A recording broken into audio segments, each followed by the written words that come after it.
సహజంగా సమ్మర్ వచ్చిందంటే మనం కొన్ని పదాలని తరచూ వింటూ ఉంటాం. అందులో ఒకటి ఎల్‌నినో. సో, ఎల్‌నినో అంటే వాతావరణ ఉష్ణోగ్రతలన్నీ కూడా ఒక్కసారిగా పెరిగిపోతూ ఉంటాయి. సో, ఈ ఎల్‌నినోస్ అనేవి సముద్ర ఉపరితలం మీద ఏర్పడుతూ ఉంటాయి. దీని ద్వారా అక్కడ ఉండేటువంటి సాధారణ పరిస్థితులన్నీ కూడా ఒక్కసారిగా మారిపోతూ ఉంటాయి.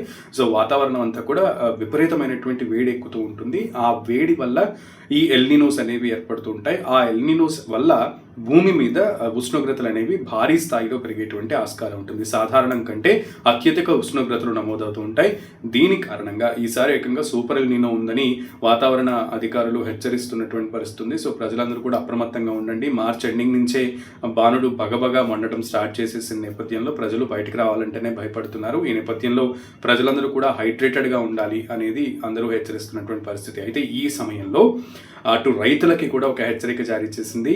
ఒక private weather forecasting company Skymet అనేటువంటిది ఒక హెచ్చరిక అనేది రైతులకి జారీ చేసిందని చెప్పాలి తన ప్రొడిక్షన్తో. అదేంటంటే వచ్చే రైనీ సీజన్, అది కూడా ఆగస్టు సెప్టెంబర్ ఇన్ బిట్వీన్లో రైతులు ఎక్కువ వర్షాల మీద ఆధారపడుతూ ఉంటారు పొలాలని పండించడానికి.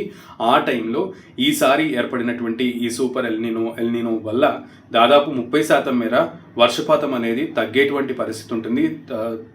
గడ్డు పరిస్థితి ఉంటుంది 30% వరకు. సో, రైతులందరూ కూడా అలర్ట్గా ఉండాలి అంటూ కూడా ఈ నేపథ్యంలో ఆ స్కైమెట్ సంస్థ హెచ్చరించింది. సో, రైతులందరూ కూడా చాలా జాగ్రత్తగా ఉండండి. ముఖ్యంగా పశ్చిమాసియాలో నెలకొన్నటువంటి యుద్ధం కారణంగా ఇప్పటికే భారీగా పెట్టుబడి ఖర్చులు ఎక్కువైపోయినాయి రైతులకి. సో, ఈ నేపథ్యంలో రైతులందరూ ఈసారి భారీగానే వ్యయాలని చేయాల్సి ఉంటుంది. అండ్ అలాగే నష్టాలను భరించేటువంటి ఆస్కారం కూడా ఎక్కువ ఉంటుందని రైతులని ముందుగానే హెచ్చరించింది ఈ స్కైమెట్ సంస్థ.